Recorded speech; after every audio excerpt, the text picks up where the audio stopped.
सच्चिदानन्दरूपाय विश्वोत्पत्त्यादिहेतवे तापत्रयविनाशाय श्रीकृष्णाय वयं नमः। नारायणं नमस्कृत्य नरं चैव नरोत्तमं देवीं सरस्वतीं व्यासं ततो जयमुदीरयेत्। परम आदरणीय श्रोतागण, सादर नमन। आशा करता हूँ आप स्वस्थ एवं प्रसन्न मुद्रा में होंगे। आज आपके समक्ष प्रस्तुत है श्रीमद् भागवत महापुराण षष्ठ स्कंध अष्टमों अध्याय, जिसमें नारायण कवच का उपदेश किया गया है। राजा परीक्षित ने पूछा, भगवन देवराज इंद्र ने जिससे सुरक्षित होकर शत्रुओं की चतुरंगिणी सेना को खेल खेल में अनायास ही जीतकर त्रिलोकी की राज लक्ष्मी का उपभोग किया, आप उस नारायण कवच को मुझे सुनाइए और यह भी बतलाइए कि उन्होंने उससे सुरक्षित होकर रणभूमि में किस प्रकार आक्रमणकारी शत्रुओं पर विजय प्राप्त की। श्री शुकदेव जी ने कहा, परीक्षित, जब देवताओं ने विश्वरूप को पुरोहित बना लिया, तब देवराज इंद्र के प्रश्न करने पर विश्वरूप ने उन्हें नारायण कवच का उपदेश किया। तुम एकाग्र चित्त से उसका श्रवण करो। विश्वरूप ने कहा, देवराज इंद्र, भय का अवसर उपस्थित होने पर नारायण कवच धारण करके अपने शरीर की रक्षा कर लेनी चाहिए। उसकी विधि यह है कि पहले हाथ पैर धोकर आचमन करे, फिर हाथ में कुश की पवित्री धारण करके उत्तर मुँह बैठ जाए।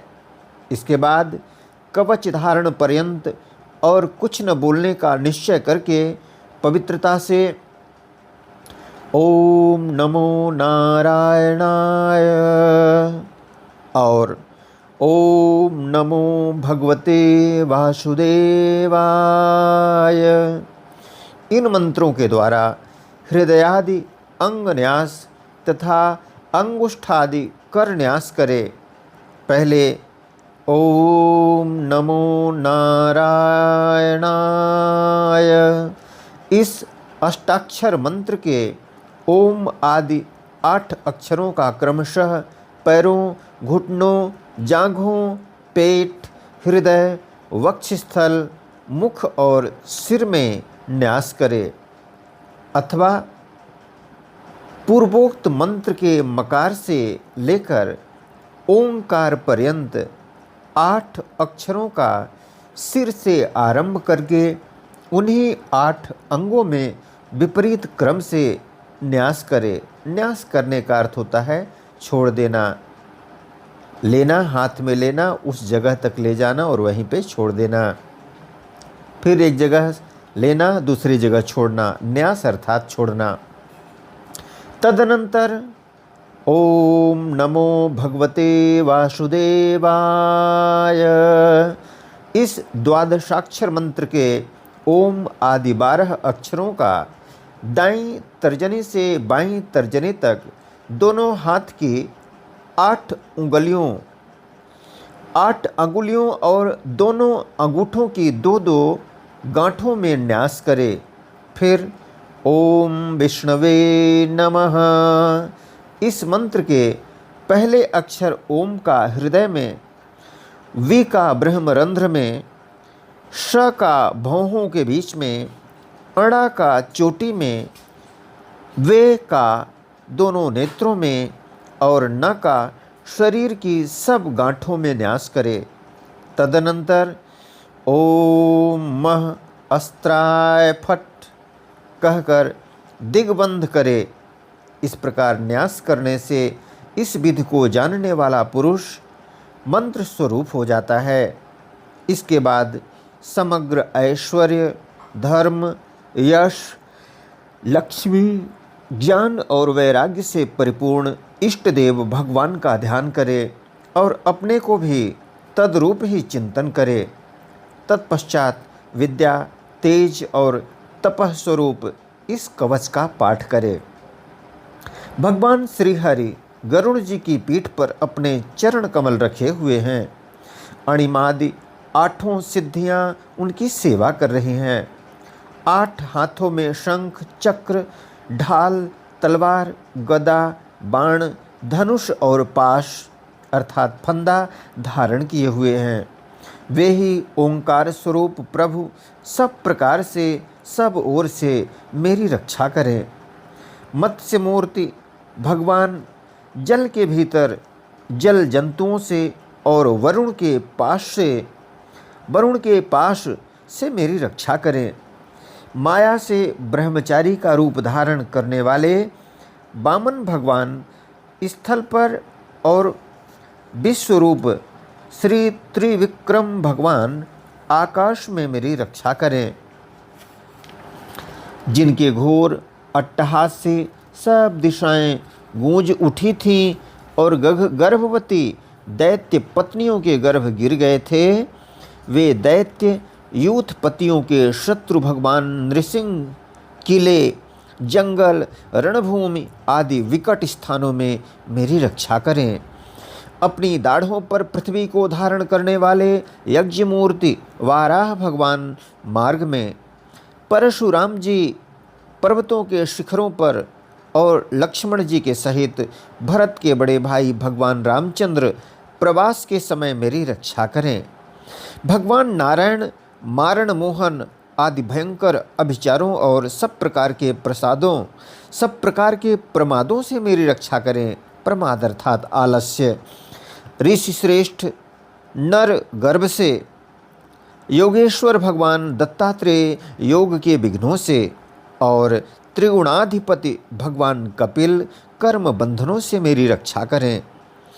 परमर्षि सनत कुमार कामदेव से, हयग्रीव भगवान मार्ग में चलते समय देव मूर्तियों को नमस्कार आदि न करने के अपराध से, देवर्षि नारद सेवा अपराधों से और भगवान कच्छप सब प्रकार के नरकों से मेरी रक्षा करें। भगवान धन्वंतरि कुपथ्य से, जितेंद्रिय भगवान ऋषभदेव सुख दुख आदि भयदायक द्वंद्वों से, यज्ञ भगवान लोकापवाद से, बलराम जी मनुष्यकृत कष्टों से और श्री शेष जी क्रोधवश नामक सर्पों के गण से मेरी रक्षा करें। भगवान श्री कृष्ण द्वैपायन व्यास जी अज्ञान से तथा बुद्धदेव पाखंडियों से और प्रमाद से मेरी रक्षा करें। धर्म रक्षा के लिए महान अवतार धारण करने वाले भगवान कल की पाप बहुल कलिकाल के दोषों से मेरी रक्षा करें। प्रातःकाल भगवान केशव अपनी गदा लेकर कुछ दिन चढ़ आने पर भगवान गोविंद अपनी बांसुरी लेकर दोपहर के पहले, भगवान नारायण अपनी तीक्ष्ण शक्ति लेकर और दोपहर को भगवान विष्णु चक्रराज सुदर्शन लेकर मेरी रक्षा करें। तीसरे पहर में भगवान मधुसूदन अपना प्रचंड धनुष लेकर मेरी रक्षा करें। सायंकाल में ब्रह्मा आदि त्रिमूर्तिधारी माधव, सूर्यास्त के बाद ऋषिकेश, अर्धरात्रि के पूर्व तथा अर्धरात्रि के समय अकेले भगवान पद्मनाभ मेरी रक्षा करें। रात्रि के पहले प्रहर में श्री वत्स लांछन श्रीहरि, उषा काल में खड्गधारी भगवान जनार्दन, सूर्योदय से पूर्व श्री दामोदर और संपूर्ण संध्याओं में काल मूर्ति भगवान विश्वेश्वर मेरी रक्षा करें। सुदर्शन, आपका आकार चक्र रथ के पहिए की तरह है। आपके किनारे का भाग प्रलयकालीन अग्नि के समान अत्यंत तीव्र है। सुदर्शन चक्र का वर्णन किया जा रहा है। आप भगवान की प्रेरणा से सब ओर घूमते रहते हैं, जैसे आग वायु की सहायता से सूखे घास फूस को जला डालती है, वैसे ही आप हमारी शत्रु सेना को शीघ्र से शीघ्र जला दीजिए, जला दीजिए। कौमोद की गदा अभी सुदर्शन चक्र से विनती हुई, अब कौमोद की गदा से विनती की जा रही है। आपसे छूटने वाली चिनगारियों का स्पर्श वज्र के समान असह्य है। आप हे कौमोद की गदा, आप भगवान अचित की प्रिया हैं और मैं उनका सेवक हूँ, इसलिए आप कूष्मांड विनायक यक्ष राक्षस भूत और प्रेतादि ग्रहों को अभी कुचल डालिए तथा मेरे शत्रुओं को चूर चूर कर दीजिए। शंख श्रेष्ठ, अब शंख श्रेष्ठ से विनती की जा रही है। हे शंख श्रेष्ठ, आप भगवान श्री कृष्ण के फूंकने से भयंकर शब्द करके मेरे शत्रुओं का दिल दहला दीजिए एवं यातुधान प्रमथ प्रेत मातृका पिशाच तथा ब्रह्म राक्षस आदि भयावने प्राणियों को यहाँ से झटपट भगा दीजिए। भगवान की प्यारी तलवार, आपकी धार बहुत तीक्ष्ण है। आप भगवान की प्रेरणा से मेरे शत्रुओं को छिन्न भिन्न कर दीजिए। भगवान की प्यारी ढाल, आप में सैकड़ों चंद्राकार मंडल हैं। आप पापात्मा शत्रुओं की आंखें बंद कर दीजिए और उन्हें सदा के लिए अंधा बना दीजिए। सूर्य आदि ग्रह, धूमकेतु, पुच्छल तारे आदि केतु, दुष्ट मनुष्य, सर्पादि रेंगने वाले जंतु, दाढ़ों वाले हिंसक पशु, भूत प्रेत आदि तथा पापी प्राणियों से हमें जो भय हों और जो हमारे मंगल के विरोधी हों, वे सभी भगवान के नाम रूप तथा आयुधों का कीर्तन करने से तत्काल नष्ट हो जाएं। बृहद रथंतर आदि सामवेदी स्तोत्रों से जिनकी स्तुति की जाती है, वे वेदमूर्ति भगवान गरुण और विश्वक्सेन जी अपने नामोच्चारण के प्रभाव से हमें सब प्रकार की विपत्तियों से बचाएं। श्री हरि के नाम रूप वाहन आयुध और श्रेष्ठ पार्षद हमारी बुद्धि इंद्रिय मन और प्राणों को सब प्रकार की आपत्तियों से बचाएं। जितना भी कार्य अथवा कारण रूप जगत है वह वास्तव में भगवान ही है, वे वास्तव में भगवान ही हैं। इस सत्य के प्रभाव से हमारे सारे उपद्रव नष्ट हो जाएं। जो लोग ब्रह्म और आत्मा की एकता का अनुभव कर चुके हैं, उनकी दृष्टि में भगवान का स्वरूप समस्त विकल्पों भेदों से रहित है। फिर भी वे अपनी माया शक्ति के द्वारा भूषण आयुध और रूप नामक शक्तियों को धारण करते हैं। यह बात निश्चित रूप से सत्य है। इस कारण सर्वज्ञ सर्वव्यापक भगवान श्रीहरि सदा सर्वत्र सब स्वरूपों से हमारी रक्षा करें। जो अपने भयंकर अट्टहास से सब लोगों के भय को भगा देते हैं और अपने तेज से सबका तेज ग्रस लेते हैं, वे भगवान नृसिंह दिशा विदिशा में नीचे ऊपर बाहर भीतर सब ओर हमारी रक्षा करें। देवराज इंद्र, मैंने तुम्हें यह नारायण कवच सुना दिया। इस कवच से तुम अपने को सुरक्षित कर लो, बस फिर तुम अनायासी सब दैत्य यूथपतियों को जीत लोगे।